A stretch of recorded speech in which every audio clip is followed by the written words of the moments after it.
Oke ya, selamat sore teman-teman. Oke, ini ini saya tidak tahu kenapa. Kayaknya IG kita nggak mungkin bisa live.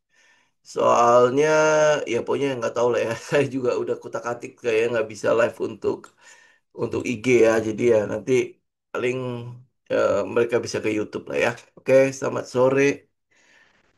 Oke, kita mulai ya. Jadi hari ini kita punya dua topik ya, dua topik untuk hari ini. Yang pertama saya cuma mengupdate aja sebentar aja mengenai indeks harga saham gabungan. Kemudian yang kedua, saya mau challenge teman-teman. Jadi ini banyak ya, saya nggak tahu lah ya. Pokoknya dalam minggu ini sama 2 minggu yang lalu lah ya. Ini tiba-tiba follower di YouTube dan di IG itu suddenly melonjak ya.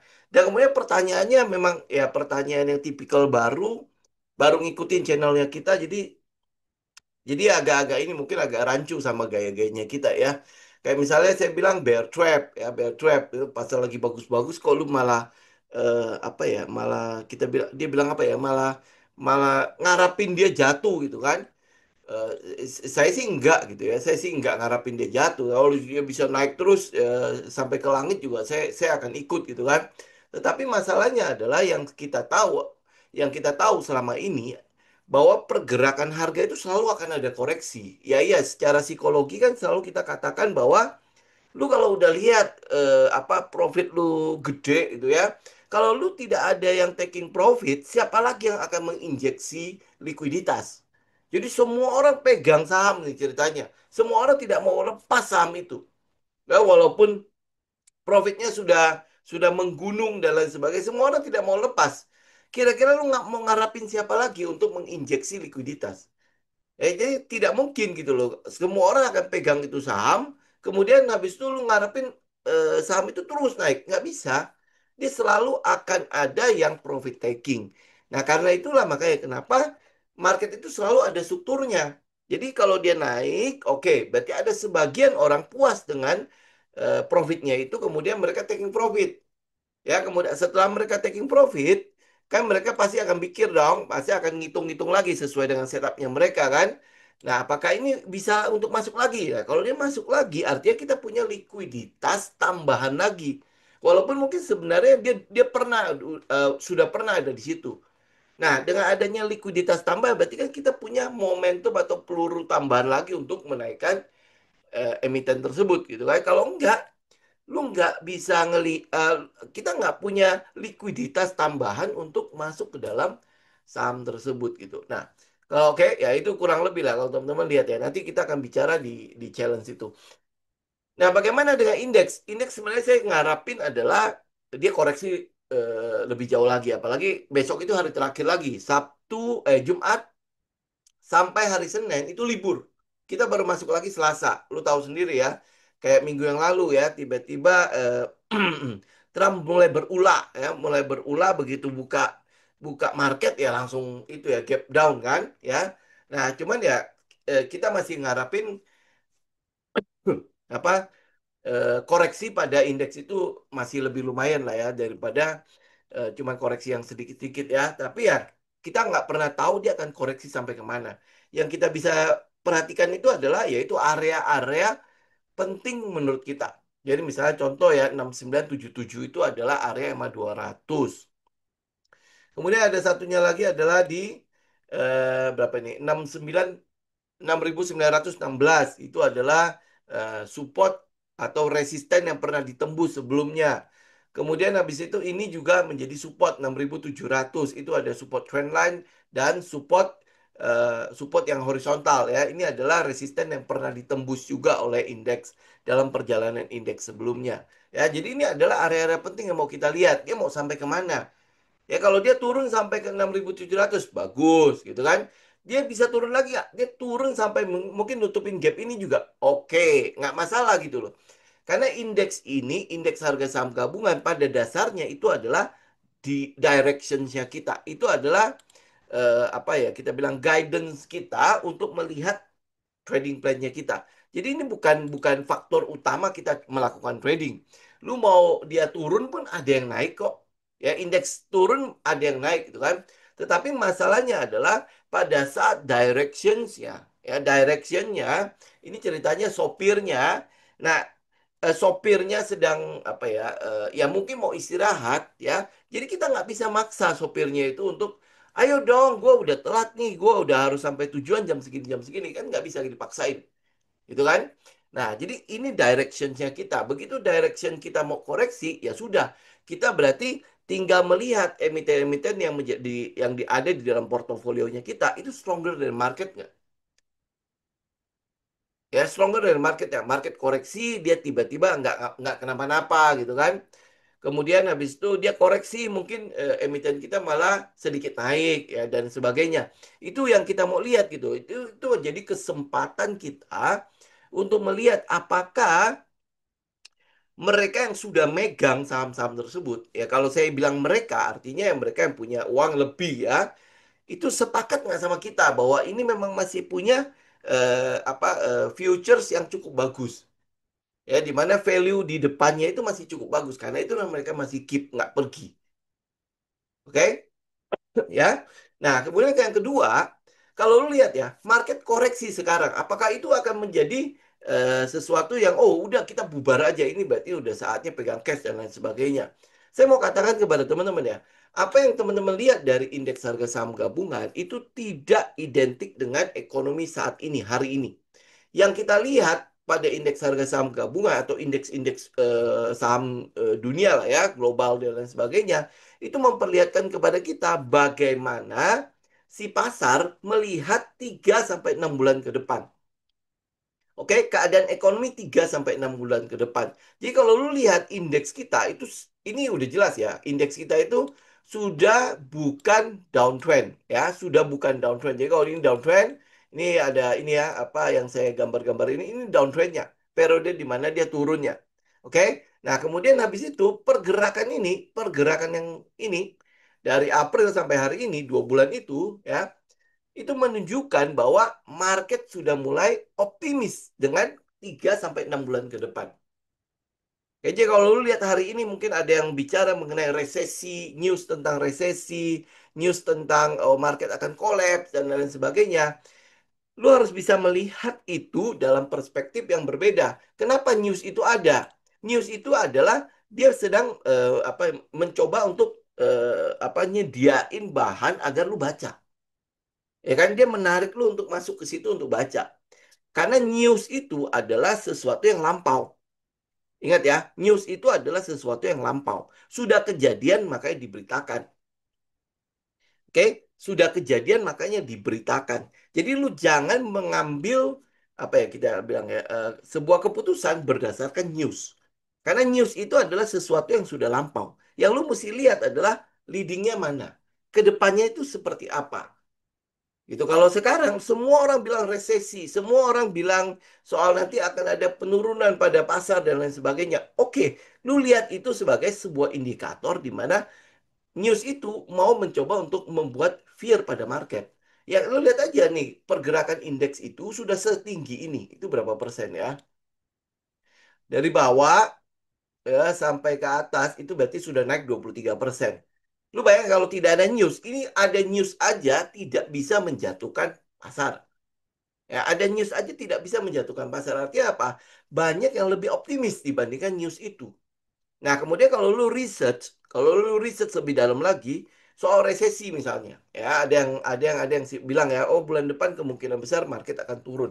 Market turun nggak masalah. Kenapa? Kenapa saya bilang tidak masalah? Kalau lu lihat strukturnya, dia masih punya potensi turun sampai 20%. Dia turun 20% pun, ini kalau secara struktur ya, dia turun 20% pun indeks harga saham gabungan itu masih kita kategorikan sebagai uptrend. Kenapa? Karena ini tren semua sudah dipatahkan. Ini support, ini resisten, semua sudah dipatahkan. Sehingga kalau dia turun sampai tutupin gap ini sekalipun, ingat ya, itu masih dikategorikan uptrend. Kenapa? Karena secara struktur dia belum membentuk swing low. High-nya mungkin oke lah, kita udah dapat dugaan high. Ya, ini baru dugaan high. Kalau dia nanti break, oh ya udah berarti ini swing low-nya. Ya, ini kalau kalau itu cuman nggak tahu sih ya kalau ini menurut saya dengan apa rally yang 23 persen itu koreksinya cuma berapa sih ini? 7%-an tuh paling ya. Ya, cuma 3,6% gitu ya. Nah, ini apakah cukup? Apakah mereka udah puas dengan profit takingnya atau belum ya? Kita nggak tahu, kita nggak pernah tahu dia akan kemana. Tapi kalau secara struktur, ingat, dia kalau turun sampai tutupin gap di bawah pun, yang penting dia tidak tembus di bawah sini, di 5.880, ini masih kategori sudah uptrend. Ya, dia sudah kategori, sudah bukan downtrend lagi. Ya, ngomongnya gitu deh. Sudah bukan downtrend lagi. Jadi artinya apa? Artinya kita kalau lu pegang dari ini ya, dari sisi psikologi market, kemudian habis itu lu lihat fase-fase di dalam pergerakan harga yang sudah kita terangkan sebelumnya, ini adalah bear trap.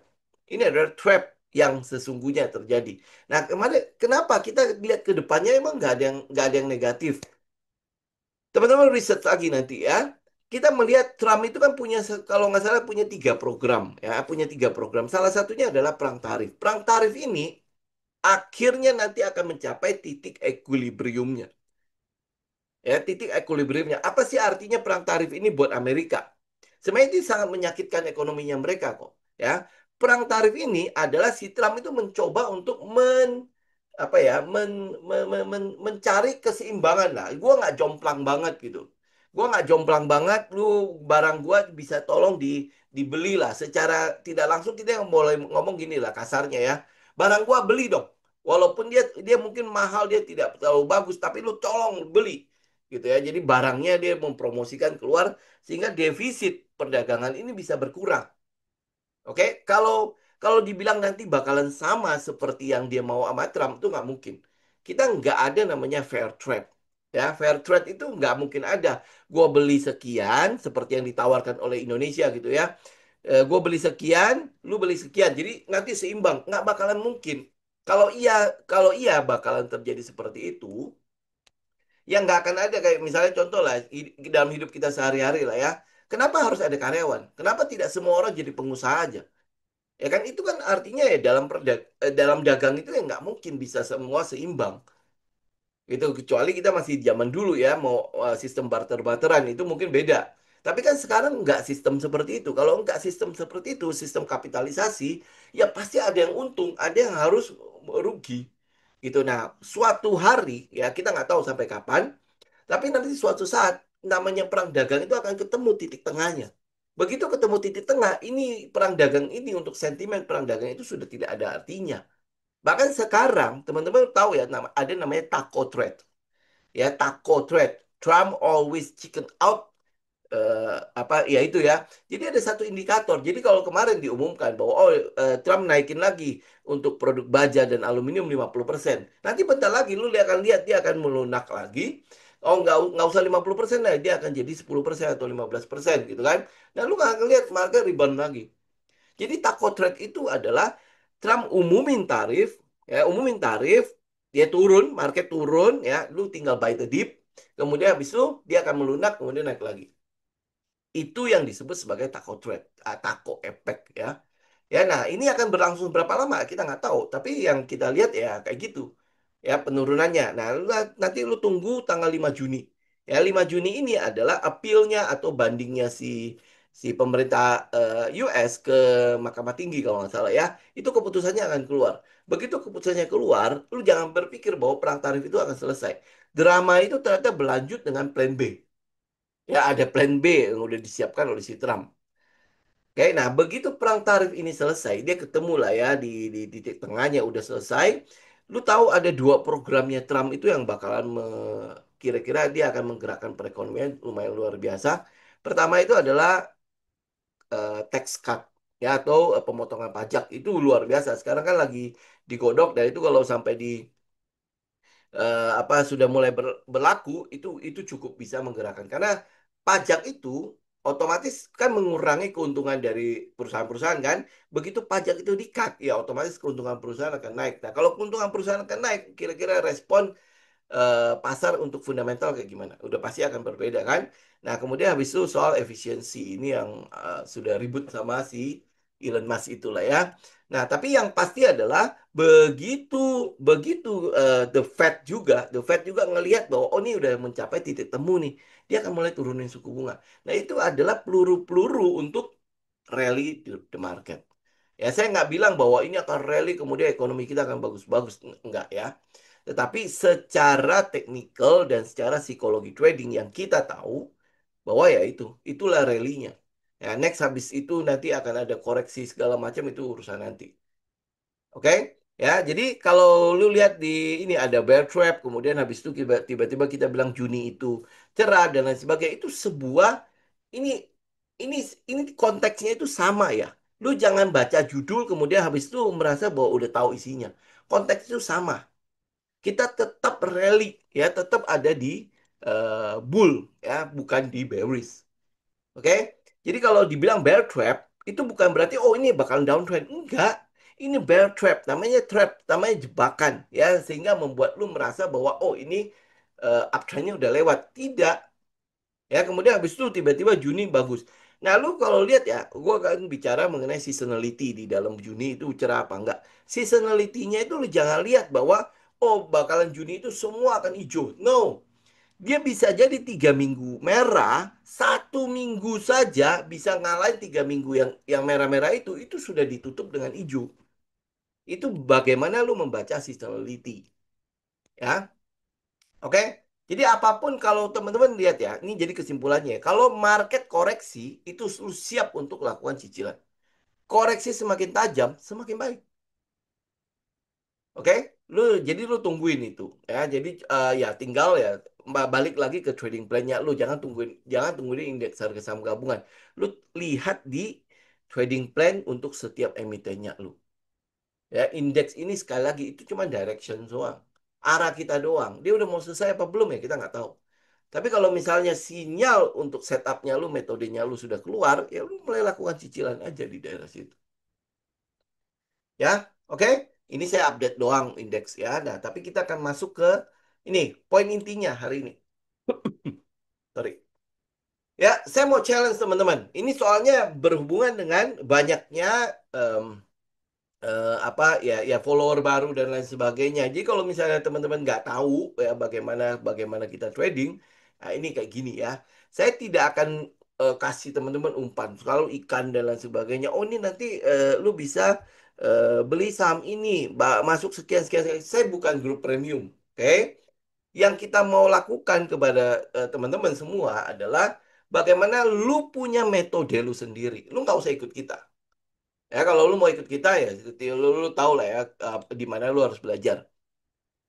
Ya tapi kalau setidaknya lu punya metode sendiri. Jadi bukan masuk-masuk berdasarkan feeling gua oke lah atau kata ini oke lah dan lain sebagainya. Kemudian habis itu lu nggak punya tujuan sama sekali tapi ada di dalam market itu, ada di dalam portofolio itu. Ya lu beli misalnya saham A gitu ya, kemudian habis itu ngapain ya gue di saham A ya? Ya, nggak seperti itu. Gue mau teman-teman punya sebuah metode dan kalau misalnya metode apa lu bisa mendapatkan keuntungan dari metode itu, lu bisa ulangi kembali. Sehingga keuntungan itu bisa lu ulang. Oke? Kemenangan-kemenangan yang lu dapat di dalam trading itu bisa lu ulang dengan cara yang sama. Oke? Dengan cara yang sama. Makanya teman-teman lihat ya. Saya mau challenge teman-teman dalam 90 hari. 90 hari menjadi seorang trader yang profitable. Kan banyak soalnya banyak komen yang bilang begini, ya lu lu apa analisa ini itu nggak bakalan jalan lah.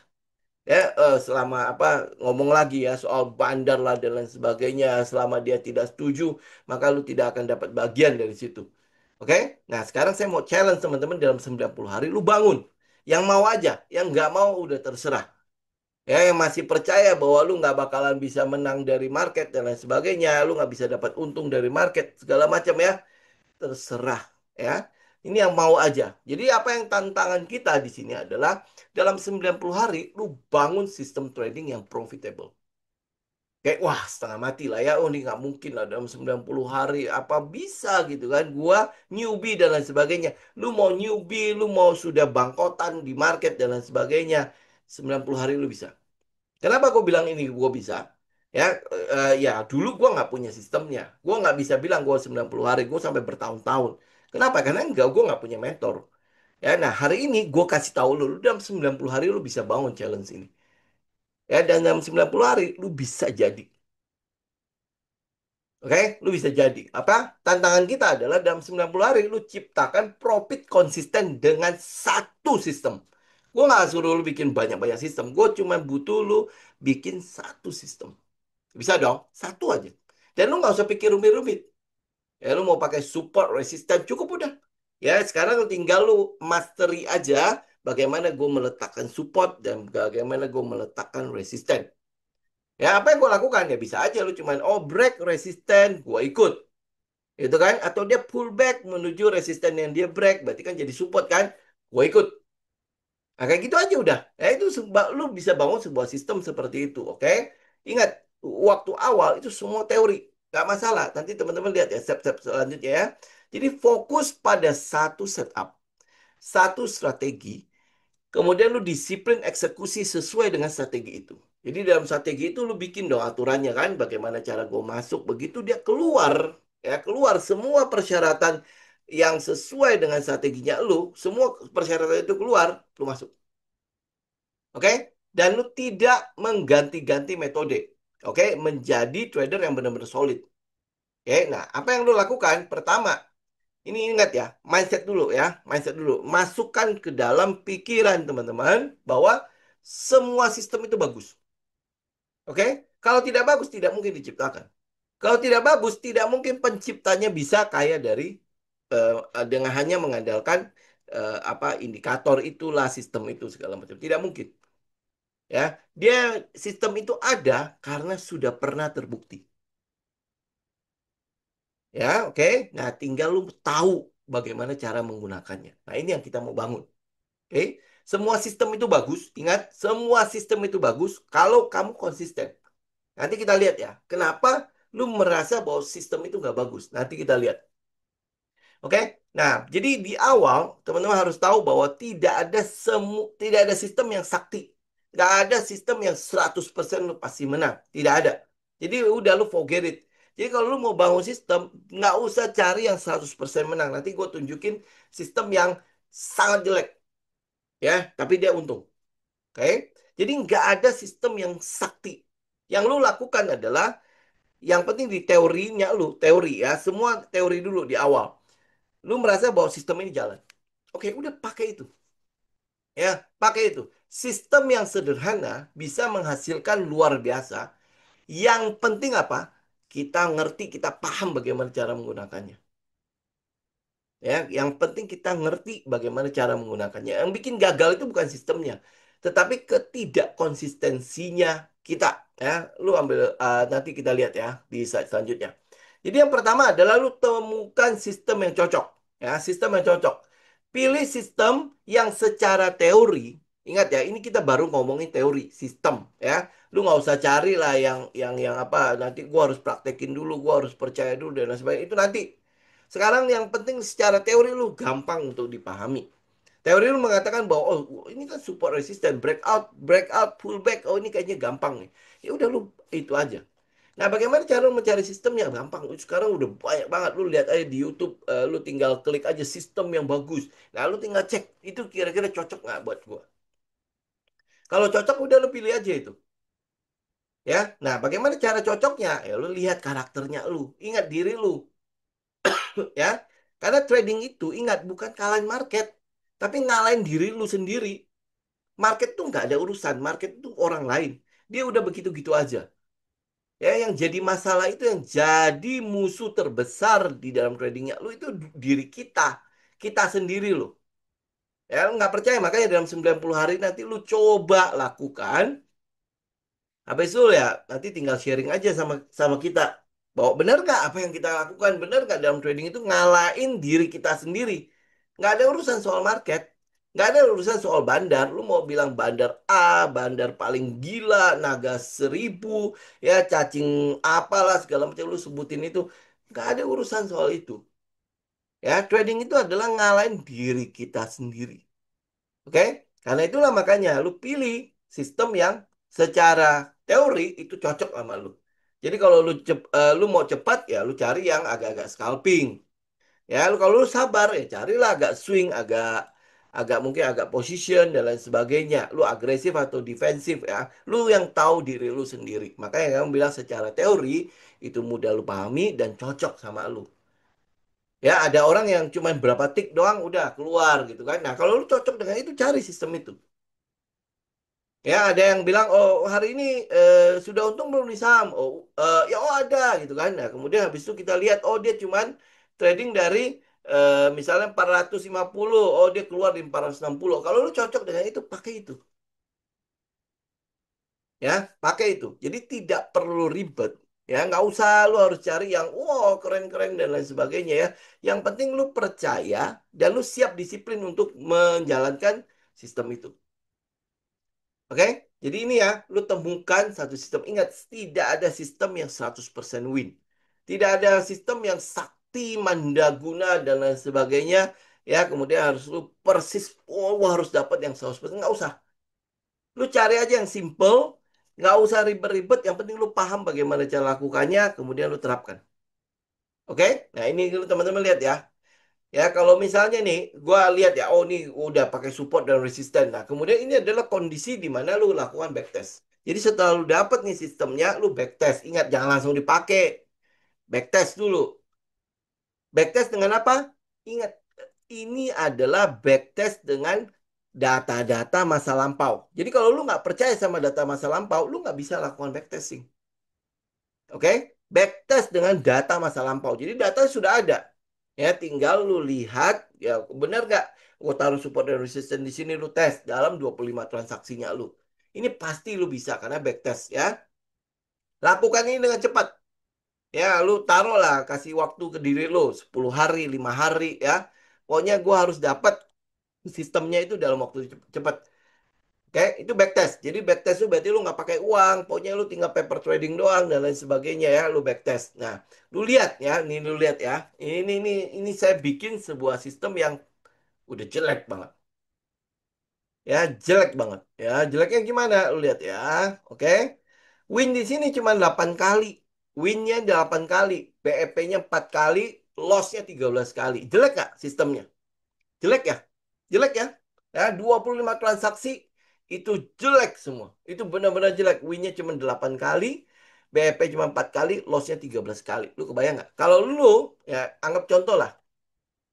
Kita jujur-jujuran sama diri sendiri ya. Pertama lu win. Wah, seneng nggak lu? Oh ya bener nih, berarti apa yang gue lakukan benar ya. Nah next habis itu, nextnya habis itu lu BP doang. Ya dia turun, kemudian habis itu lu kabur lah. Gitu ya, udah. Nah, terus habis itu yang ketiga, loss. Yang keempat, loss. Yang kelima, loss. Yang keenam, loss. Stres nggak lu? Pindah nggak sistem lu? Ya, pindah nggak sistem? Pasti lu akan pindah. Oh, udah sistemnya tidak ada gunanya. Bener nggak? Ya loss lagi BEP doang ya 1, 2, 3, 4, 5, 6 kali udah gua tes nih tidak berhasil sistemnya. Terus apa yang lu lakukan? Pasti lu tinggalin. Oke, jujur aja deh, kita jujur-jujuran ya. Lu bangun sistem kayak gini kan, begitu lu dapat loss yang berturut-turut itu tinggal udah selesai. Bener nggak? Padahal jalannya masih panjang. Ya lu lihat kemudian habis itu win-win, wah seneng dong. Ya kemudian loss 1 minggu ini loss semua. Oke? Ya, lu kebayang nggak? Kalau lu lagi backtest ini, psikologi lu gimana? Ah, nggak kepake ini sistem, nggak ada gunanya. Oke? Nah, saya mau tunjukin ini agar lu tetap jalan terus. Ya, kenapa? Karena kalau di realnya lu udah pasti tinggalin. Lu udah pasti tidak mau lagi pakai sistem itu. Kemudian lu lompat ke sistem yang lain, mulai lagi dari awal. Ya, kalau dari awalnya begitu lagi, lu mau lompat berapa kali? Mau cari semuanya win, nggak bakalan ada. Oke? Jadi lu lihat ya, ini lu catat, ingat catat di dalam jurnalnya lu. Walaupun lu bikin backtest, lu tetap catat di dalam jurnalnya lu. Jadi udah mulai membiasakan membuat jurnal walaupun ini di backtest. Ya, dan lu akan lihat kalau gue tampilin data seperti ini, lu mungkin udah mulai oh iya ya, gue begitu ya. Ya. Nah, jadi ini adalah mindsetnya lu. Makanya kenapa kita butuh lihat. Kita butuh apa ya? Apa bukti gitu kan. Kalau nggak ada buktinya, gue nggak percaya. Padahal itu yang lu jalanin. Itu kenapa jurnal itu adalah sesuatu yang esensi. Itu adalah pondasinya lu karena itu cerminnya lu. Apa yang lu lakukan? Karena kalau lu nggak punya bukti ini, nggak punya data ini, lu nggak lihat data ini, lu nggak tahu kalau lu itu sebenarnya kayak kutu loncat. Kenapa akhirnya gue tidak pernah berhasil dalam trading ya? Kenapa gue percaya akhirnya orang bilang gue tidak bisa ngalahin market? Ya karena lu nya begini. Yang tidak bisa lu kalahkan adalah diri lu. Begitu loss, loss, loss, loss, loss, loss, loss berturut-turut ya. Lu merasa apa? Wah, males lah. Ya kan? Apalagi lu pakai di real money dalam situ, hancur kan? Bener gak? Loss lagi. Jadi kayak orang ya apa ya? Eh, kayak orang dibully gitu loh. Ya. Padahal yang bully lu nggak ada siapa-siapa yang bully lu. Cuman lu merasa bahwa kayaknya gue loss lagi ya. Lu tahu nggak waktu gue bangun sistem di Forex? Itu gue merasa seperti itu loh teman-teman. Kalau saya nggak tulis jurnal, saya merasa bahwa gila ya, ini market benar-benar ya. Ini forex pun udah dikendalikan orang nih. Ya, kemudian habis itu mulai itu ya di otak saya itu ya mulai udah berpikir bahwa jangan-jangan ini ya. Ini jangan-jangan ini si Monex ini udah ngatur nih semua nih pergerakan harganya nih. Itu kalau gue tulis jurnal, enggak ya, sebenarnya nggak ada urusannya soal Monex ya. Nggak ada urusannya soal broker-broker ya. Ya ini masalah gua nih. Masalah gue yang terlalu banyak halusinasi, kemudian habis itu gue merasa dibully oleh market dan lain sebagainya. Gitu ya. Lu lihat data ini coba. Ya, benar nggak? Gue kalau sampai sini lu merasa benar nggak? Kalau lu merasa benar, nah mulai bertahan 25 transaksi, kemudian lu lihat. Ya lu lihat hasilnya. At the end lu lihat hasilnya. 8 win doang, 4 BP, 13 loss. Dan ini gue bilang ini masih untung loh. At the end ini untung. Bagaimana cara untungnya? Coba kita lihat. Win rate lo cuma 32%. 8 win, 17 kalah. BP pun kalah loh. BP kan kita tetap keluar fee kan. Tetap kalah itu. Oke, makanya 8 untung, 17 loss. Jadi artinya win rate-nya cuma 32%. Teman-teman bayangkan. Sistem apaan ini? Kalau gue tawarkan sistem ini, lu kasih akan bilang, gila win rate lu cuma 32%. Bagaimana cara gue untung, men? Tapi gue mau katakan kepada teman-teman, ini segini aja profit lo. Segini aja profit lo. Gimana caranya profit? Segini, teman-teman lihat. Kalau pakai risk reward ratio 1:2, artinya kalau gue udah atur nih ya, kalau kalah gue cuma boleh satu, untung gue harus dua. Kalah gue satu, untung gue dua. Oke? Nah, gue masih bisa untung berapa? Untung tiga. Kenapa gue untung tiga? Teman-teman lihat. 8 kali 2 berapa? 16. Ya, 8 kali 2, 8 kali 2 kan 16. Benar nggak? BEP kan cuma rugi di fee. Ya, BEP cuma rugi di fee, nah, makanya gue nggak hitung. Ya, fee lu berapa sih? Gitu kan? Oke? Nah, 13 kalah. Artinya gue kalah berapa? Kalah 13. Jadi kalau gue dari 16 kurangin 13, jadi gue masih untung apa gue rugi? Gue untung 3. Ya, 3 dari 3 itu ya lu kurangin fee lah. Fee untuk BEP itu. Kayak gue masih untung nggak? Ya, lu bilang plus minus untung satu atau dua lah. Itu gue masih untung loh. Gue nggak rugi sampai hancur-hancuran. Ya anggaplah oke lah dengan win rate ini gue dapat BP lah. Oh, ya udahlah, gue anggap BP lah. Nggak usah bilang untung 3 lah. Gue anggap BP. Risk reward ratio 1:2 loh. Itu adalah risk reward ratio yang paling kecil loh. Ya jadi gue hanya masuk karena kalau keuntung gue untung 2, kalau gue rugi rugi satu. Dan gue rugi 13 kali. Tetapi dengan win rate 32%, gue masih untung. Gue tidak sampai menghancurkan modal gue. Dalam 25 transaksi ini, lu pasti mempelajari banyak hal kan. Bener nggak? Ya, walaupun lu untungnya cuma satu, untungnya cuma dua. Ya, jangan ngarepin untung gede dulu lah, namanya lu baru kan. Ya, tetapi dari sini lu bisa belajar banyak hal. Karena itulah makanya lu bisa punya bahan untuk evaluasi. Bagaimana caranya agar win rate gue naik ya? Ini BEP, kenapa ini BEP? Jangan-jangan waktu BP ini emosi gue yang jalan sebenarnya. Dia cuma turun doang, belum kena stop loss gue udah keluar duluan. Kemudian habis itu dia naik lagi. Kemudian habis itu hit. Gue punya TP. Ya lu pelajari. Ini 25 transaksi di backtest doang lu. Ya ada bahan yang lu bisa pelajari. Kemudian lu lakukan adjustment. Adjustment aja. Lu atur-atur dulu. Ya bagaimana kalau misalnya gua bikin win rate 1 banding 3. Udah pasti untung lah. Bener nggak? Ya, risk reward ratio gue nggak lihat yang 1 banding 3 lah, gue lihat 1 banding 2 itu saja udah untung. Ya jadi kalau lu tidak bisa untung gede, minimal jangan ngancurin, jangan ngancurin lu punya portofolio, jangan ngancurin lu punya modal. Ya kalau ini udah modal awal banget, lu udah bisa ngelawan market. Ingat ya, ini backtest, belum ada emosinya. Oke? Ya oke. Nah, gue dapat nih win rate, gue anggap lah oke lah sistem ini gue oke. Nah sekarang gue maju. Gue udah dapat dong sistem kan dengan win rate 32%. Sekarang gue maju. Gue live trade. Gue forward testing. Oke? Di 25 transaksi pertama. Ini gue forward loh. Artinya gue pakai real money. Kalau oke lu teman-teman, oh gue kayaknya belum dulu.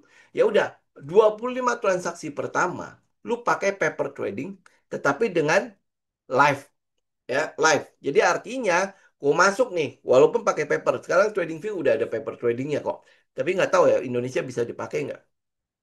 Atau lu bisa pakai Stockbit ya sebagai akun demonya. Ya, jadi pakai real data. Ya, real data dengan sistem yang sudah lu rancang.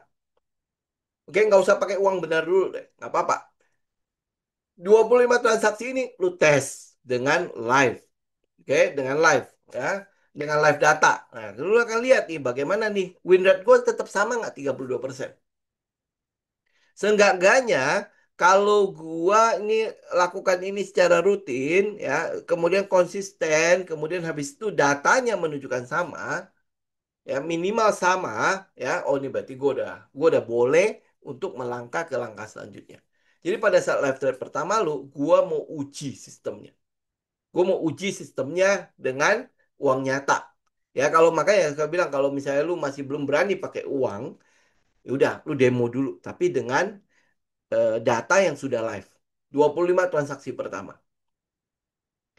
Ya, nah kemudian habis itu apa? Fokus. Fokus aja. Pokoknya gue eksekusi dengan syarat dan ketentuan yang sudah gue bikin di backtest gue. Udah kayak gitu ya. Nah, pokoknya gue nggak mau tahu. Pokoknya gue cuman eksekusi sesuai dengan syarat ketentuan gue.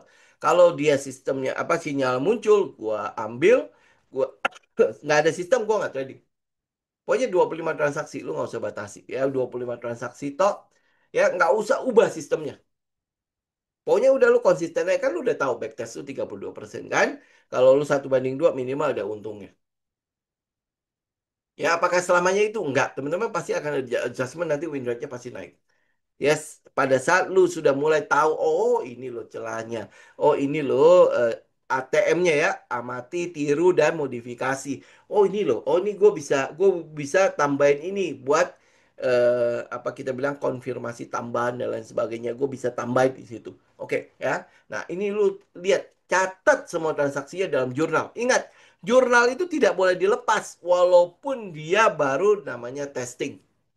Lu harus biasakan untuk menjurnal itu semua ya sejak awal sebelum lu melangkah kemana-mana. Jurnal itu makanya sekali lagi ya, itu adalah pondasinya lu. Itu adalah pondasinya lu. Kemarin kan saya udah bagi ya jurnalnya ya. Teman-teman boleh bayar suka-suka. Ya, bayar suka-suka karena kan saya nebeng di platformnya si Linkit kan. Ya, lu bayar suka-suka. Ya kan dia tampilin tuh nanti apa ada suggestion cuma 10.000 dan lain sebagainya. Karena kalau transfer kan minimal 10.000 kan. Lu bayar suka-suka aja. Mau bayar 10.000 terserah. Silakan. Ya. Oke. Nah, lu lihat hasil dari 25 transaksi pada saat lu pakai live data bagaimana? Konsisten nggak? Atau lu bisa adjust? Ya, siapa tahu win rate-nya naik. Nah, kalau win rate-nya naik, bagus. Nah, lu mulai lebih percaya diri dong. Ya, pada saat lu lebih percaya diri, lu tes dengan uang beneran. Kenapa harus tes dengan uang beneran? Karena di situ akan melibatkan emosinya lu. Nah, sekarang uangnya berapa? Uangnya itu harus bisa menggerakkan emosinya lu. Ya, uangnya harus bisa menggerakkan emosi lu.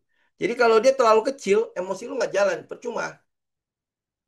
Ya, lu harus punya satu standar lah. Lu pasti teman-teman tahu lah standar lu berapa untuk bisa menggerakkan emosinya lu.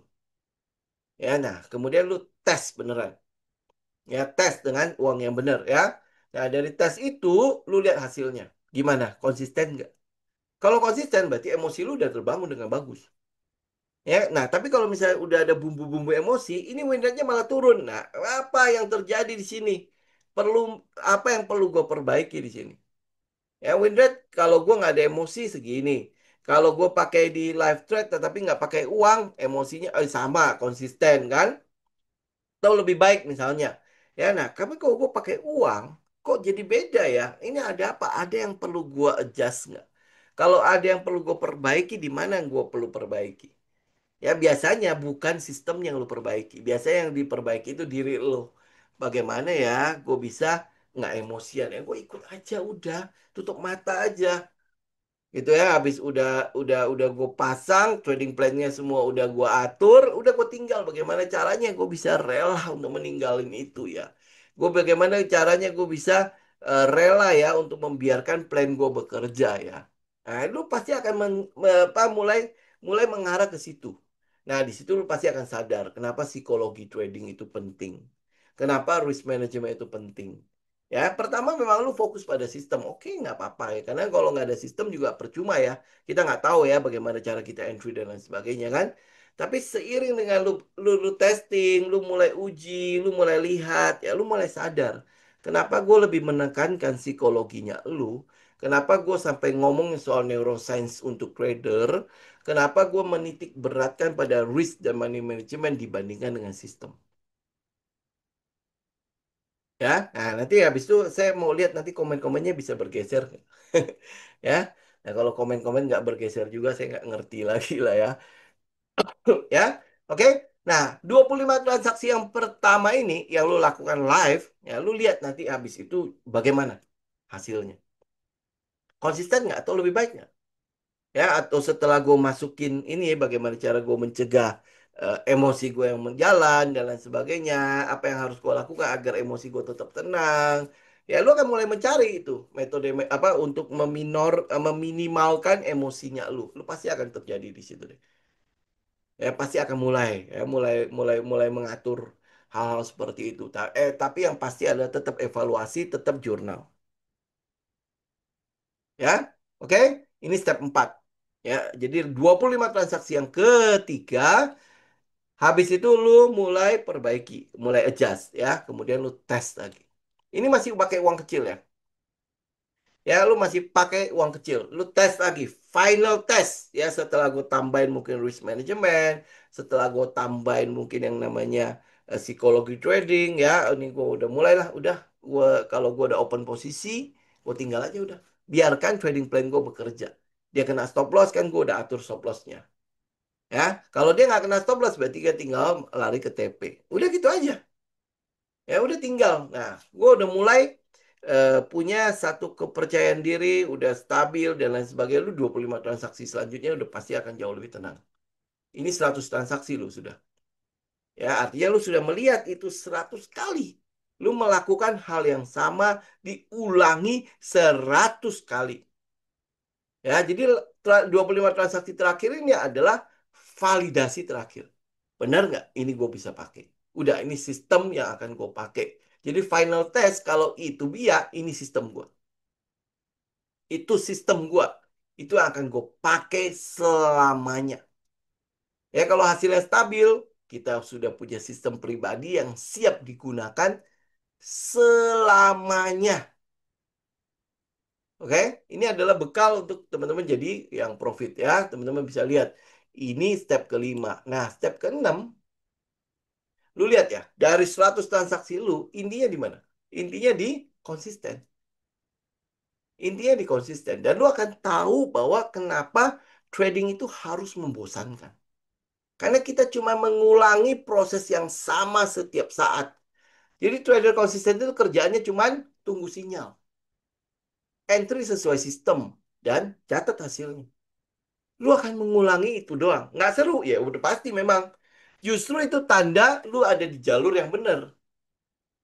Ya, trading itu bosen, tapi profitnya serius. Trading itu membosankan. Iya, lu jelas bosen. Lu kalau lihat apa yang kita katakan ya, yang kita tunggu ya money spot, Comet. Ya, Comet itu pada dasarnya kan adalah market struktur kan. Ya, apa yang lu tunggu lagi? Udah, aku cuma tunggu itu breakout, pullback, breakout, pullback. Nggak ada breakout, nggak ada pullback. Gua nggak ngapa-ngapain. Ya, pada saat dia breakout, gua nggak ikut. Gua tunggu dia pullback. Dia nyamperin gua nggak? Kalau nggak nyamperin, ya sudah gua nggak ngapa-ngapain juga. Gitu. Itu ya kenapa saya selalu bilang kesempatan di market itu selalu akan ada. Bukan cuma itu doang. Jadi kita nggak perlu kejar-kejaran. Lu lihat Dewa hari ini, wah naik tinggi. Aduh, gua tinggalan ini. Ya kan? Nggak ada kata-kata itu lagi kalau saat lu sudah mulai punya sistem. Ya nggak, gua nggak dijemput ya sudah. Apa yang urusannya? Kalau kena stop loss, udah. Dunia itu nggak sampai kiamat kok.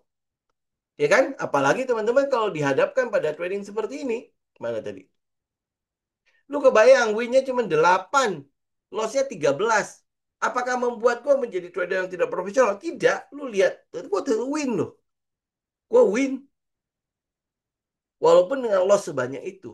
Ingat, makanya kenapa saya bilang kerugian itu adalah kepastian dalam trading. Udah pasti. Gue nggak punya sistem yang benar-benar ajaib 100% win kok. Ya, tetapi walaupun gue loss, tapi gue mau pastikan loss itu kecil. Kalau gue win, gue minimal gue win yang bisa menutupi loss-loss kecil gue. Udah, makanya kenapa lu lihat, kena win rate gue nggak perlu gede. Gue nggak usah nyari yang win rate 80%, 90%. Nggak, gue nggak butuh itu. Makanya ini sebuah contoh, saya sengaja, ini lu tahu nggak gue mikir berapa lama? Mikir sampai 2 jam ini. Buat dapetin win rate yang jelek. Kalau dapetin win rate yang bagus kan gampang, win aja. Ya, gue bagaimana caranya gue menunjukkan kepada teman-teman win rate yang jelek sekalipun dia bisa untung. Kalau lu punya risk management dan lain sebagainya, sistemnya itu enggak. Kita nggak butuh sistem yang good. Ya, kita nggak butuh sistem yang wow gitu kan. Semua kalau misalnya lu kalau jualan kecap selalu nomor satu. Kita nggak butuh itu. Kita butuhnya adalah bagaimana gue meramu itu. Walaupun win rate gue 32%. Gue tawarin kalau win rate 32% di kelas gue, lu kira-kira lu ikut nggak? Nah, pasti nggak mau ikut. Kenapa? Gila 32%. Pahami konteksnya. Pahami konteksnya. Ya, apalagi kalau market lagi jelek, win rate lu bisa lebih jelek lagi. Mungkin sekarang 60-70%. Tapi kalau market jelek, win rate kita bisa turun drastis banget. Nah, kalau bagaimana kalau ini win rate-nya kalau saat market lagi jelek? Ya, bisa jadi nggak keluar sinyal. Bisa jadi win rate lu lebih rendah lagi. Ya, karena itulah makanya kenapa dibilang market, ya, indeks itu adalah market direction. Teman-teman akan dapat lah kata-kata itulah. Ya, seiring dengan berjalannya waktu. Ya, oke. Ya, itu nanti aja. Nanti setiap Rabu saya pasti akan ngomongin soal tambahan-tambahan ini. Oke? Jadi tujuan akhirnya apa challenge ini? Jadi kita bukan cuma sekedar menang. Oh, gue win nih, gue win. Tetapi lu bisa menang yang lu ulangin dengan cara yang sama. Ini gunanya sistem buat seorang trader. Kita bukan cuma sekedar mau win doang. Gue win di DKFT. Tapi bagaimana caranya lu bisa menang kembali dengan cara yang sama seperti itu? Inilah gunanya sistem. Jadi bukan sekedar menang, tapi kita mau menang yang bisa diulang. Ya, tujuannya adalah punya sistem yang kita paham, yang kita percaya dan terbukti bekerja. Ya, bukan tebak-tebakan, bukan feeling, tetapi ini metode dengan data dan disiplin dan konsisten dia nongolin data yang sama. Dia mengulangi kemenangan-kemenangan yang sama dengan cara yang sama. Paham dulu ya. Menang dengan cara yang sama. Itu sistem. Jadi kalau lu menang kemudian habis itu cara gimana? Oh, ini beda lagi, ini beda lagi, ini beda lagi. Wah, bagaimana cara lu mengulangi hal yang sama? Ya, dengan adanya sistem, lu ngulangin menang lu dengan cara yang sama. Jadi kemenangan sejati adalah saat kamu bisa mengulangi kemenangan itu. Itu goalnya. Ya, oke. Nanti kan gua akan taruh ini di YouTube nih. Nah, buat teman-teman yang mau challenge ini, nanti komen di YouTube buat tinggalin jejak. Ya, nanti 90 hari lagi lu lihat, lu berubah nggak? Ya, lu berubah nggak? Kalau lu nggak berubah juga, nah, lu tanya kenapa? Makanya jurnalin dalam 90 hari itu, lu harus jurnal. Ingat, lu harus jurnal. Jadi kalau nanti lu bilang lu nggak berubah, kasih gua jurnalnya. Nanti gua pasti bisa lihat kok. Kenapa itu? Oke? Jadi nanti kan gue taruh di YouTube. Cuman ini IG saya nggak tahu. Nanti saya bikin reel yang pendek lah ya. Saya nggak bisa bikin-bikin konten-konten begini sih ya. Jadi nanti gue taruh di YouTube ya. Kemudian habis itu teman-teman yang mau ikut challenge ini, komen aja ya. Saya ikut challenge ini atau apalah komennya. Nanti saya siapin lah kata-katanya ya. Ya. Nah, lu tinggalin jejak lu. Nanti 90 hari lagi atau 9 apa 3 kali atau 3 kali transaksi 25 kali itu, lu balik lagi lu lihat. Lu kasih gue testimoni lah ya, lu berubah apa enggak. Ya seenggaknya kalau lu berubah, ayo bantu yang lain berubah. Itu gua nggak butuh 100 orang untuk bisa apa untuk ikut ini, gua nggak butuh. Gue butuh mungkin 10 orang saja yang berubah, itu udah bagus. Gue butuh 1 orang saja yang berubah, itu udah bagus. Kasih tahu gue lah, kalau minimal ada perubahan dalam diri lu. Karena ini yang gue lakukan. Gue bangun sistemnya. Kalau dulu, ya gue acak-acak. Ya kalau lu bilang gue lompat-lompat sistem, iya dulu itu gue lakukan. Ya hari ini gue kasih tahu teman-teman, agar lu jangan lompat-lompat lagi. Ini loh, lu urutin aja. Ya, dan lihat hasil akhirnya. Cintai prosesnya. Ya, cintai prosesnya. Mungkin lo akan loss, udah pasti. Namanya trading, namanya hidup ya. Nggak ada namanya lo naik terus. Pasti akan naik turun, naik turun, naik turun. Justru pada saat lo lagi turun ini, gimana lo konsisten? Gimana lo konsisten? Karena gue lo tahu kan hasilnya itu bukan ditentukan oleh sekali lo turun. Hasil hidup ini kan bukan berarti, oh lo bangkrut nih pertama kali nih. Makanya udah selesai hidup lo. Enggak. Ya memang iya kebangkrutan pertama gua itu membuat gua ya cukup inilah ya, cukup sakit lah ya. Ya artinya ya gua berpikir bahwa gua udahlah selesai lagi nih ya, gimana cara gua bangkit lagi ya. Ternyata gua bangkit loh. Ya bangkrut kedua jatuh lagi, tapi mungkin jatuh yang kedua itu tidak sesakit yang pertama. Ya karena udah punya pengalaman itu kan, udah bisa lah. Ayo hajar, pasti ada jalan di mana kita bisa keluar dari situ. Gitu. Nah, di dalam trading juga gitu.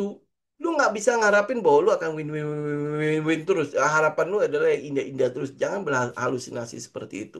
Justru lu harus siap dengan bagaimana gue jatuh, gue bangkit lagi. Jatuh 6 kali, bangkit 7 kali. Ya, jatuh 9 kali, bangkit 10 kali. Lu harus bisa begitu. Teman-teman bisa lihat ya. Ini jatuh sampai berapa kali ya? Ini jatuh 13 kali. Bangkit 8 kali masih oke. Ya masih bisa membuat dia survive. Ya, bang eh, jatuh 17 kali, bangkit 8 kali masih bisa survive loh. Oke, tapi ya kita nggak mau ya. Lu jatuh kemudian habis itu udah everything is udah selesai gitu. Lu lihat data ini. Lu lihat data ini, mungkin di awal lu bisa loss semua loh. Ya, tapi jangan berhenti. Makanya kenapa saya ini 25 ini sebenarnya bukan angka ajaib sih. Saya cuma melihat bahwa ini 25 satu bulan ini kan 25 hari bursa kan. Ya 20 sampai 25 hari bursa lah. Udahlah kayak gitulah ya. Sabtu Minggu kita libur. Ya pokoknya intinya 25 kali. Ini bukan angka ajaib sih. Cuman saya ambil aja. Ya jadi kalau lu 4 kali tes berarti kan 100 kali kan. Ya udah kayak gitu aja lah ya. Nah tapi 25 kali ini harusnya bisa menjadi patokan buat lu untuk menilai bagaimana transaksinya gua. Bagaimana sistemnya gua. Ya. Jadi tantangan ini memang bukan untuk semua orang. Yang mau aja. Yang lu siap untuk berubah, ayo. Jangan lupa tinggalin komen ya. Nanti di IG juga saya akan taruh sedikit reel lah ya. Nanti tinggalin komen. Gua oke, gua mau. Nanti lihat ya 90 hari kemudian lu balik lagi nanti ke video ini. Nah, lu lihat apakah gue berubah apa enggak. Ya, hanya 90 hari, 3 fase 75 transaksi. Ya. Hasilnya ya teman-teman bisa lihat lah, hasilnya bisa membuat lu profit konsisten selamanya enggak? Ya, selamanya. Gue mau lihat nanti apa komen-komennya pasti berubah apa enggak gitu. Ya. Oke, cukup ya. Ini ya. Jadi saatnya serius, saatnya jadi profesional. Jadi jangan komen-komen lagi. Wah, apa bandar lah segala macam. Saya agak panas sih sebenarnya ya kalau ngomong-ngomong gitu ya. Padahal ya karena saya tahu bahwa yang kita lawan itu bukan bandar.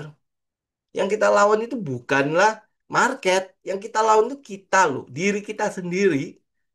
Itu yang lu lawan gitu loh. Karena kalau lu nggak bisa ngalahin diri lu sendiri, ya akhirnya lu mencari excuse.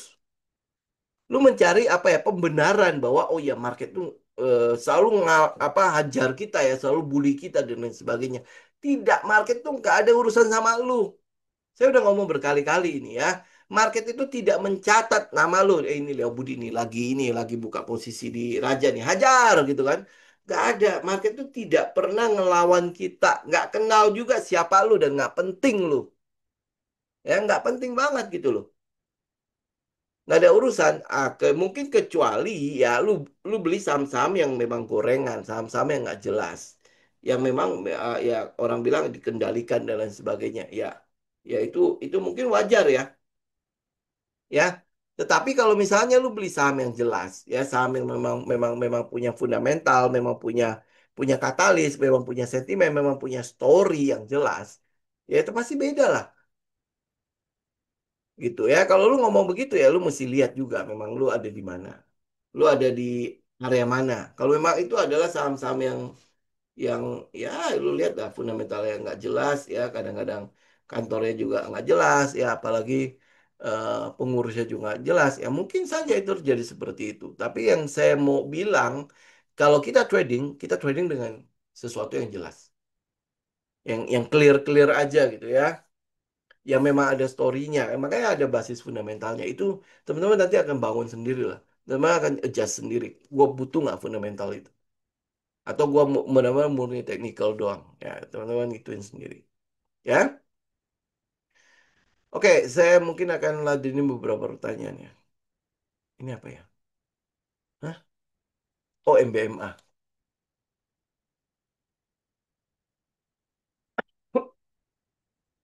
Oke, ini MBMA ya. Ini ini kan teman-teman pasti di tag karena dia sudah naik 25%. Berarti hari ini arah ya. Ya, cuman karena itu kan. Ya. Nah, mungkin juga karena itu ya kalau yang tadi Pak Hengki share itu ya soal apa ya soal CATL itu yang soal apa investasi di nikel ya dan lain sebagainya. Nah, ini mungkin sekedar ini ya, sekedar pandangan saya aja ya. Teman-teman tahu nggak nikel kita sudah mulai diimport. Nikel itu sudah mulai diimport. Jadi artinya apa? Artinya nikelnya kita sendiri data terakhir kan katanya udah tinggal berapa tahun doang. Habis itu udah. Jadi kita mulai import nikel. Nah, kalau kita mulai import nikel, nah pertanyaannya ya, bahan bakunya kok kita import? Apa yang kita maksud dengan hilirisasi di sini?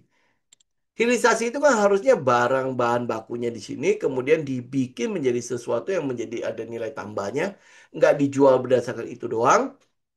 Kemudian habis itu ya udah jual lebih mahal. Gitu. Nah, sekarang pertanyaan saya, kalau misalnya bahan bakunya mulai diimpor, ini masih tergolong hilirisasi nggak? Ya, kalau enggak, berarti kan dia harusnya mengarah ke industrialisasi. Bahan baku boleh impor, jadi kayak Cina gitu loh. Bahan baku kan impor dari mana-mana. Kemudian dia bikin menjadi pola apa produk jadi, ya. Kemudian habis itu dipakai. Nah, pertanyaan saya sekarang gini, ini MBMA ini itu dia adalah bahan baku atau dia bikin bahan jadi, ya berupa baterai dan lain sebagainya. Kalau dia masih ada di daerah bahan baku, ya saya mungkin akan melihat itu mungkin udah lewat lah waktunya. Ya, untuk nikel-nikel udah lewat waktunya. Tapi kalau dia bikin ini menjadi barang jadi, jadi misalnya contoh ini benar-benar dia bikin baterai, ya. Nah, itu mungkin teman-teman bisa lihat itu menjadi sebuah story ke depannya. Karena ya EV-nya kan udah mulai di mana-mana kan. Nah, tapi kalau dia masih berkutik di bahan baku, ya lu mesti cek cadangannya. Jadi kayak contoh misalnya kayak DKFT segala macam, ya, saya mungkin akan lihat itu udah mulai sunset. Ya mulai sunset. Jadi ini mungkin pergerakan untuk apa rally-rally akhirnya doang ya. Nah, next ke depannya karena dia tidak punya program mengenai hilirisasi kan DKFT tidak punya pabrik baterai dan lain sebagainya kan. Dia lebih ke arah smelter ya, gali, dapat produk apa dalam apa dapat nikelnya, kemudian habis itu jual dalam bentuk ore ya, bukan dalam bentuk baterai. Kalau dia masih tetap di situ, ya mungkin ini udah daerah-daerah sunsetnya. Relia tetap ada, namanya sunset kan, berarti kan ini adalah rally akhirnya, ini boom boom boom terakhirnya. Jadi kalau kita bilang di sistem kita, ini mungkin udah jadi utatnya. Utat itu relia akhir ya, rally terakhir sebelum akhirnya terjadi SOW kan. Ya itu yang kita lihat. Jadi MBMA sama, teman-teman juga lihatnya seperti itu, kayak Inco segala macam itu juga sama kayak gitu. Kalau dia lebih fokus kepada nikel, ya mungkin ini yang perlu teman-teman pertanyakan. Kalau nikel itu dalam 7 tahun ke depan habis, habis tuh ya. Artinya tambang-tambang nikel ini udah mulai kesulitan untuk dapetin nikel. Ya, teman-teman bisa lihat ya, kayak batu bara kan itu melimpah. Lu gali aja udah pasti batu bara. Nah, ini mungkin akan jauh lebih susah lagi untuk dieksplorasi. Paham ya? Ini kan udah mulai jarang soalnya. Kalau barang yang udah mulai jarang kan nyarinya udah pasti lebih susah dong. Ya itu kalau pandangan saya ya. Jadi kalau teman-teman lihat nikel, saya mungkin tidak akan lihat dia untuk jangka panjang. Lu mungkin untuk trading-trading jangka pendek aja lah. Ya, nah sekarang bagaimana nih? Ini udah break soalnya. Kalau dia udah break, kalau lu buy on breakout dan lain sebagainya, ya lu tunggu dia pullback aja. Ya, tunggu dia pullback. Nah, kenapa saya tandain di sini? Ini karena ini adalah major eh, apa support yang akhirnya di break sama dia. Jadi dia kalau lu mau ya lu mesti tungguin dia break lagi ke atas. Tapi ini kan dia sudah kotak nih. Ya dia sudah kotak, kemudian habis itu dia berhasil breakout.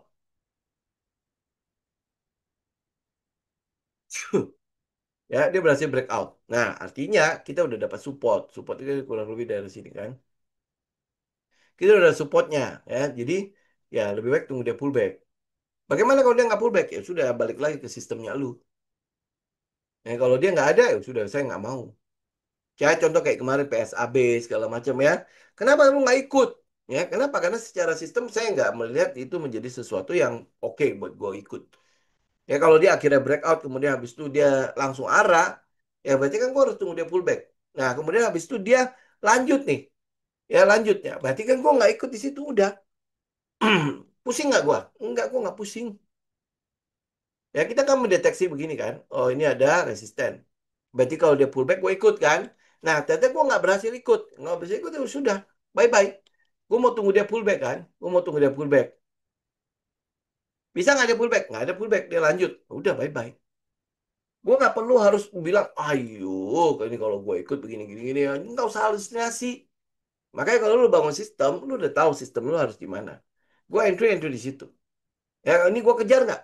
Sistem gue tidak apa, tidak ada sistem mengejar. Ya kalau gitu udah, gue nggak akan kejar. Gue nggak akan pusing. Dia mau sampai ke langit pun gue nggak pusing.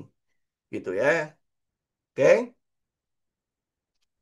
PTPP ini bukannya kemarin haul ya. Udah naik tinggi ya. Dia pullback kan. Nah, ini kan teman-teman lihat ya. Ini kalau ini udah saya buang aja semua ini. Ini sekarang kita mau cari support resisten misalnya. Saya cuman ini ya saya tunjukin aja ya. Misalnya support resisten. Saya nyari support resisten kan gampang ya. Tinggal cari aja high yang tinggi-tinggi. Ya, nah udah. Jadi kalau dia break itu, gue ikut. Kalau dia nggak break itu, gue nggak ikut. Ini loh, yang 484. Ya kalau dia break atau misalnya ya mungkin lu pernah beli di bawah sini ya, berarti lu hold kan? Ya. Nah sekarang kalau gue belum punya barang, gue mau beli bagaimana? Ya kalau lu pakai support resisten, gue akan tunggu dia break. Ya, dia break, gue ikut. Ya SL gue di sini. Oke, nah kemudian habis itu kalau gue ambil 1:2, nah udah gampang kan? Ini SL gue kan di bawah sini. Ya, ini berarti gue harus tunggu dia break ya, 1:2. Nah, wajar nggak nih 1:2? Cek ke sebelah. Oh, ini resisten. Hmm. Ya, naik dikit. Oke ya. Oh, ini bisa. Nah, udah gue ambil. Udah gitu aja PTPP. Huh. Ya, oke. Adi, gimana? Sama ya. Oke, ini pergerakannya sama kan? Oke, ini kan dia udah pullback nih. Udah kalau gue pakai support resisten, udah berarti gue akan tunggu dia. Ini kenapa nih? Oh ya udah ya. Ini kalau gue tarik ke belakang lagi, mungkin akan ketemu. Yes, benar ya. Nah, ini menurut gue ini udah cukup kuat lah. Ya, apa resisten ini. Berarti gue akan tunggu dia break resisten. Udah selesai. Itu yang simpel-simpel aja ya, simpel-simpel aja. Ini kalau dia break resisten udah. Kenapa? Karena kalau dari sini gue nggak bisa, gue nggak dapat nih harganya. Nah, tapi kalau misalnya dia break resisten, ya berarti kan gue ada syarat ketentuan gue terpenuhi. Dia break nggak? Kalau dia break gue ikut, nggak break gue nggak ikut, gitu. Ya, atau misalnya nih, misal, oh gue punya nih trendline. Ya, pokoknya tinggal cari-cari aja sesuai dengan sistemnya lu. Kalau sistem lu ada trendline, udah nih, gue break trendline mungkin gue akan ikut dulu. Ya, berarti kan stop lossnya, berarti gue agak agak agresif nih. Misalnya, oke, gue break ini, gue ikut, terus 1 banding 2 misalnya. Gak usah gede-gede lah, 1 banding 2. Oh, gue incar di sini. Ya, tinggal lihat make sense apa enggak aja. Oke, oh make sense. Udah saya ikut 1 banding 2. 1 banding 2 itu udah naik 23% loh. Ya, oke, nih kayak gini ya, Adi. Simpel ya. Ya, tinggal lu ulangin aja sistem lu seperti apa. Kalau lu tanya gue ya, mungkin gue pakai yang simple aja. Breakout dari trend line. Ini walaupun cuma dua titik ya. Orang bilang kan yang 3 titik lebih kuat ya. Ya udahlah, ini menjadi satu sinyal awal buat gue buy lah. Ya kalau enggak, ya gue tunggu dia break resisten. Udah, gitu. Ya, oke, ADMR. Ini kita masih nggak bicara soal story segala macam. Ini murni teknikal ya. Oke, nah lihat ADMR. Nah ini kan ada resistannya nih. Buang dulu sebentar. Nah, ini kan ada sebuah resisten nih. Ya, ini kan udah break nih. Tuh, oke. Hmm.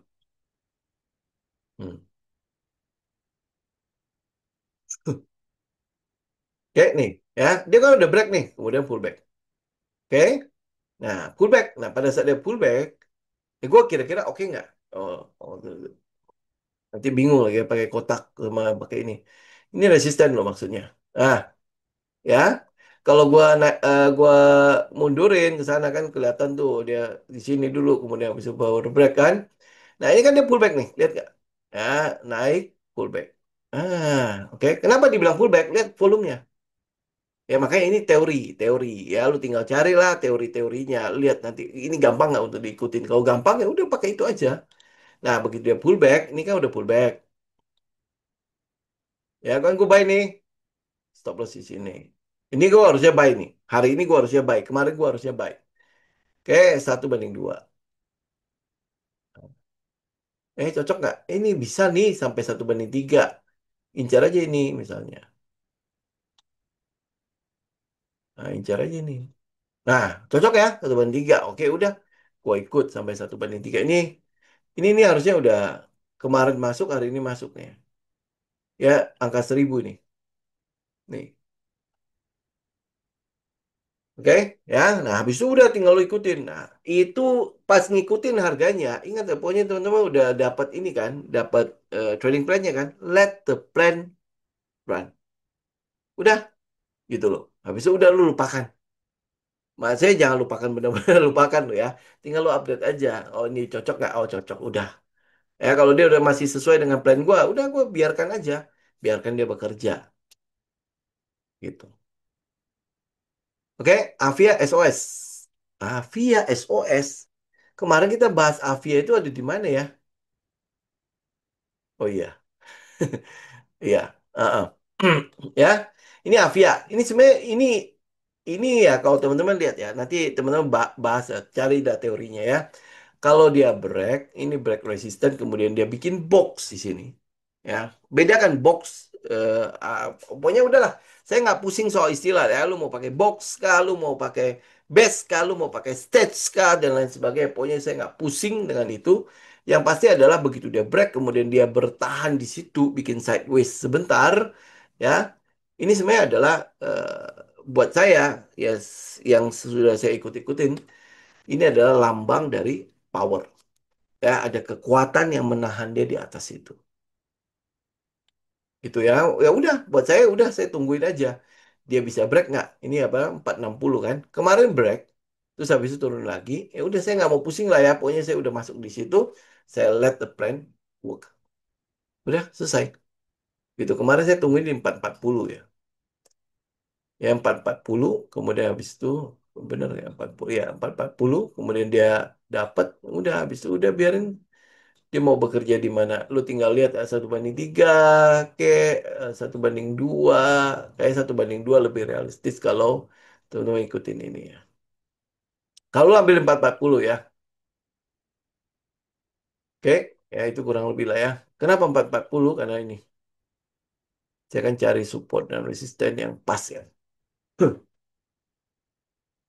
Yang 444 malah ya di situ ya. Tapi saya dapat agak murah. 440 nih. Ya ini kan 432 nih. Ya, nanti teman-teman juga akan lihat ya. Ini kan sekarang 432 nih. Harusnya gua tunggu di 432 kan. Kenapa gua nggak tunggu di 432? Ya, gua mau mencegah dia nggak nongol, dia nggak ngetes sampai ke situ.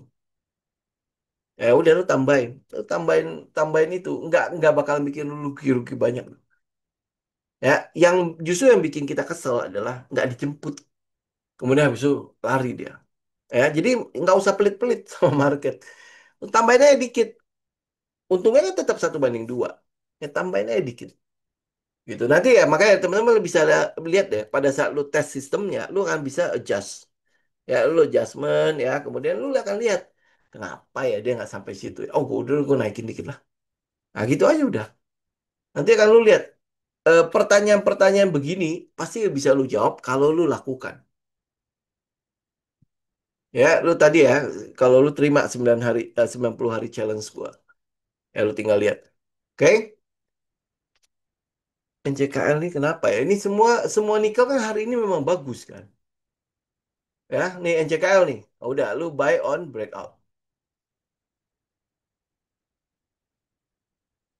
Nih, ya, dia break berapa? 735 ya. Ini sebenarnya udah beberapa kali break nih.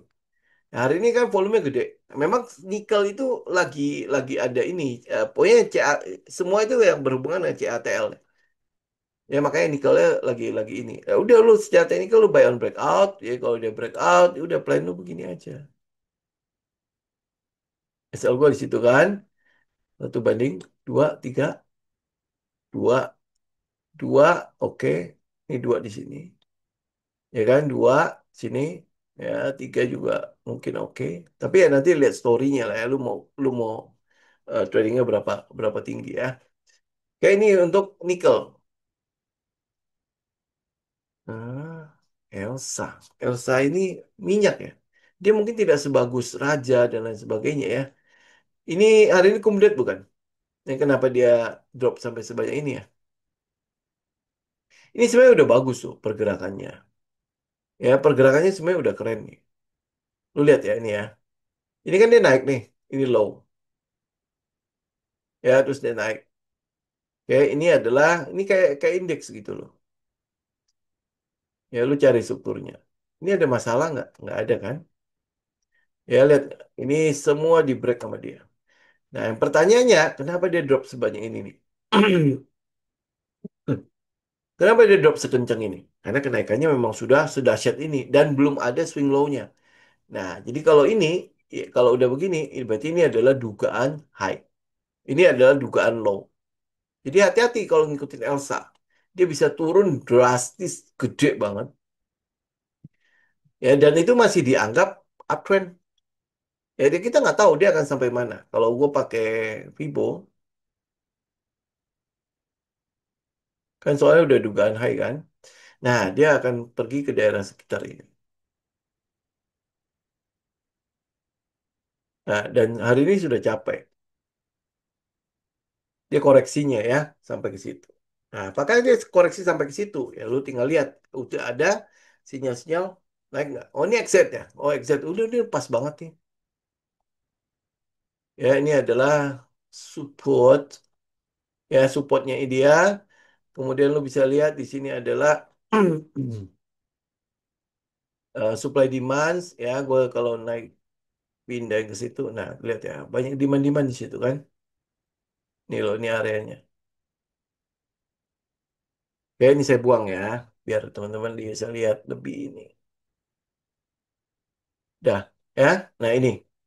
Jadi lu lihat ya, pergerakannya kalau secara struktur, ini kan satu swing ya. Belum ada swing low kan? Nah, ini baru terjadi swing low. Ya, dan itu turun 50%. Ya, indeks juga begitu. Dia bisa turun sampai 50%, bahkan turun sampai ke 70% pun bisa. Ya, dan ini masih dianggap uptrend. Kenapa? Karena ini baru satu swing. Lihat nggak? Ini low, ini baru dugaan high. Ya, baru dugaan high. Ini. Oke, nah kalau lu dapat ini memang kita bisa tarik Fibo. Ya, sehingga kita bisa perkirakan lah, oh ini adalah golden ratio-nya 50, 61,8. Jadi mungkin dia akan berhenti dari situ. Nah, kemudian XZ, ya kebetulan dia berhenti dari situ. Nah, kalau lu punya sistem seperti itu, dan lu percaya bahwa Elsa itu ke depannya bagus, ya udah tinggal lu mau beli apa enggak. Ini kan dia pullback. Gitu, ya. BMRI, gini, teman-teman ya. Teman-teman lihat ya, untuk saham-saham BUMN, kenapa saya keluar dari BBNI? Kenapa saya keluar apa saya masih bertahan dengan BBCA? Untuk saham-saham BUMN, saya nggak tahu. Trennya itu yang bagus itu cuma BBNI. Yang BBRI masih masih jelek. Saya share kan di tele kan. Ya, BBRI masih menurut saya cukup jelek BBRI. Kemudian di situ BMRI juga sama. Ya, ini adalah double topnya nih. Double topnya ya. Terus kalau teman-teman lihat, ini low, dia memang sempat sampai ke sini. Kemudian swing ke atas ya. Jadi ini kalau menurut saya itu masih satu swing ya. Ini adalah change of karakternya. Betul, dia sudah mulai tidak di downtrend. Oke? Tapi kita nggak tahu apakah dia akan sideways atau seperti apa. Ini untuk BBRI. Salah satu yang mempengaruhi pergerakan ini adalah soal NIM, net interest margin, sama laporan keuangannya sudah mulai turun ya. Ya, sudah mulai BMRI atau BBRI ya yang minus. Yang profit untuk di Q1-nya itu minus. Ya, atau enggak Q1-nya tidak sebesar eh, QQ sebelumnya. Jadi artinya ya memang em, dia sudah di price in. Ya, ini teman-teman masih ingat gak waktu kita bahas soal net interest margin yang tidak setinggi waktu COVID kemarin lagi. Apalagi kalau Bank Indonesia sudah mulai turunin suku bunga terus. Net interest marginnya akan terus turun. Ya, jadi kalau untuk yang big cap, ya lu tunggu kalau marketnya berdarah-darah. Oh, profit BBRI ya. Nah, kalau marketnya berdarah-darah, baru lu cari yang beginian. Tapi kalau misalnya melihat dari 4 big bank, saya pasti akan cenderung ngambil BBCA. Ya, yang kedua adalah soal BBNI. Kenapa BBNI bukan BMRI, bukan BBRI? Lu bisa cek fundamentalnya. Nanti lu bisa lihat di situ. Oke? Ya, ini kalau buat saya ya. Jadi artinya em, nggak usah deh, gitu. Ya, nggak usah untuk BBRI sih, nggak usah lah. Udah mulai cari yang lain aja, Pak. Apalagi kalau misalnya, ini kalau benar ya, rally itu akan terjadi, big cap udah lu nggak usah pegang lagi. Kenapa saya masih pegang BCA? Karena floating saya udah 30% lebih. Saya akan biarin aja sampai mungkin dia capai all time high lagi dan lain sebagainya. Ya, dan itu cuma satu doang big cap buat saya. Karena BB ini saya udah lepas kok. Gitu. Ya. Oke, nah sekarang Bumi. Bumi gimana? Ini sama kayak kita bahas ADMR atau bahas Avia tadi ya. Dia udah breakout kemudian dia ngebes. Ya, dia mau box apa best, udah lah pokoknya teman-teman nggak usah pusingin istilah.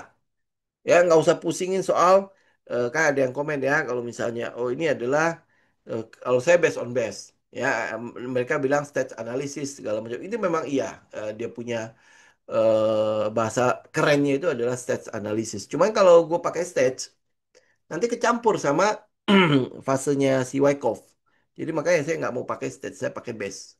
Itu udah urusan masing-masing lah ya. Lu mau pakai apapun terserah lu. Ya lu mau pakai oh ini adalah kotak cacing kah apa segala macam itu urusan lu. Yang penting lu ngerti. Yang tadi ngeluh juga gitu kan. Ya, nah ini adalah kalau dia box begini, nah ini enak nih. Ya, lu tinggal tunggu dia breakout. Kalau lu misalnya pas breakout ini lu nggak beli, kemudian habis itu dia pullback nggak beli, kemudian dia box begini, udah lu pas dia breakout lu baru ambil aja. Kalau enggak, kalau lu yakin dengan story dan ceritanya, ya udah lu tinggal cicil di area box ini. Ya sekali lagi jangan lupa nanti tinggalin aja komen kalau lu mau ikutan. Ya, kalau lu punya niat untuk itu, lu tinggal komen. Biasanya kan kalau lu muncul ya, kan berarti kan ada ini ya, ada satu beban yang dimana lu harus nongol lagi, ya kan? Ya, nah tinggal lu mau apa enggak. Ya 90 hari ya punya sistem, kemudian bisa profit konsisten selamanya. 90 hari. Lu kalau misalnya mau berhasil, 90 hari ini harusnya menjadi satu kerja keras lu. Ya, kita bilang apa ya? Lu mungkin bersusah payah saat ini, nanti bersenang-senang kemudian. Ya, nah sekarang tinggal mau nggak lu tenggelam di dalam kesusahan lu dalam 90 hari saja, tetapi selamanya ya lu bisa mendapatkan sesuatu dari market. Ya, pilihannya ada di tangan teman-teman. Oke? Ya, kita tunggu nanti 90 hari ke depannya. Nanti mulai setiap minggu, setiap setiap minggu ke depan, tiap hari Rabu saya akan update untuk challenge ini. Ya, oke. Selamat menjalankan challenge ini. Yang mau ikut aja, ya nanti tinggal teman-teman update buat saya apa testimoni teman-teman setelah menjalankannya. Saya pikir sampai di sini dulu teman-teman. Kita ketemu di hari Jumat ya. Jumat itu libur loh ya. Ya, ya nggak apa-apa lah. Udahlah Jumat kita coba untuk live. Kita lihat bisa update apa ya. Oke, thank you semuanya. Sampai ketemu lagi. Saya izin pamit. God bless.